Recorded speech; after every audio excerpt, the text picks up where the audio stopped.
11. James' large frightened eyes traveled slowly round the room. The creatures, some sitting on chairs, others reclining on a sofa, were all watching him intensely. Creatures or the insects. An insect is usually something rather small, is it not? A grasshopper, for example, is an insect. So what would you call it if you saw a grasshopper as large as a dog? As large as a large dog. You could hardly call that an insect, could you? There was an old green grasshopper as large as a large dog sitting directly across the room from James now. And next to the old green grasshopper there was an enormous spider. And next to the spider there was a giant ladybird with 9 black spots on her scarlet shell. Each of these 3 were squatting upon a magnificent chair. On a sofa nearby, reclining comfortably in a curled-up positions, there were a centipede and an endless worm. On the floor over in the far corner, there was something thick and white that looked as though it might be a silkworm. But it was sleeping soundly and nobody was paying attention to it. Every one of these creatures was at least big as James himself, and in the strange greenish light that shone down from somewhere in the ceiling, they were absolutely terrified to behold. "I'm hungry," the spider announced suddenly, staring hard at James. "I'm famished," the old green grasshopper said. "So am I," the ladybird cried. The centipede sat a little straighter on his sofa. "Everyone's famished," he said. "We need food." 4 pairs of round, black, glassy eyes were all fixed upon James. The centipede made a wiggling movement with his body as though he was about to glide off the sofa, but he didn't. There was a long pause and a long silence. The spider, who happened to be a female spider, opened her mouth and ran a long black tongue delicately over her lips. "Aren't you hungry?" she asked suddenly, leaning forward and addressing herself to James. Poor James was backed up against the far wall, shivering with fright and much too terrified to answer. "What's the matter with you?" the old green grasshopper asked. "You look positively ill." He looks as though he's going to faint any second," the centipede said. "Oh my goodness, you poor thing," the ladybird cried. "I do believe he thinks him that we are wanting to eat." There was a roar of laughter from all sides.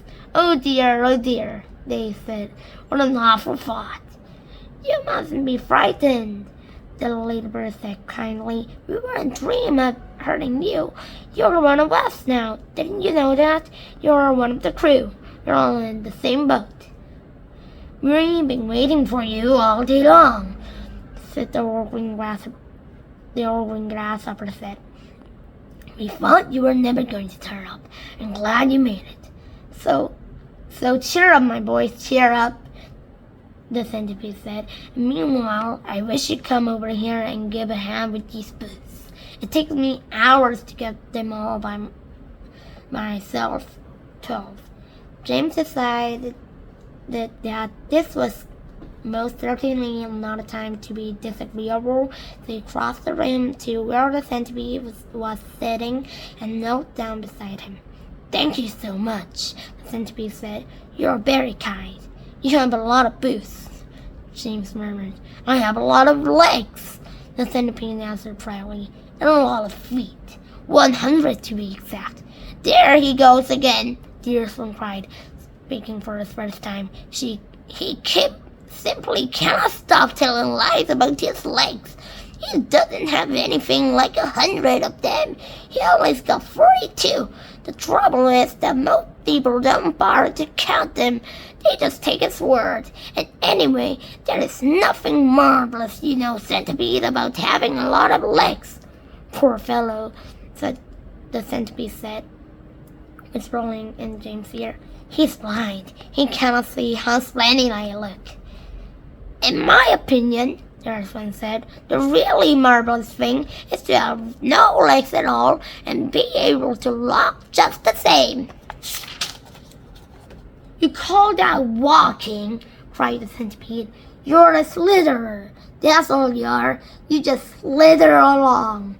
I glide, said the husband firmly.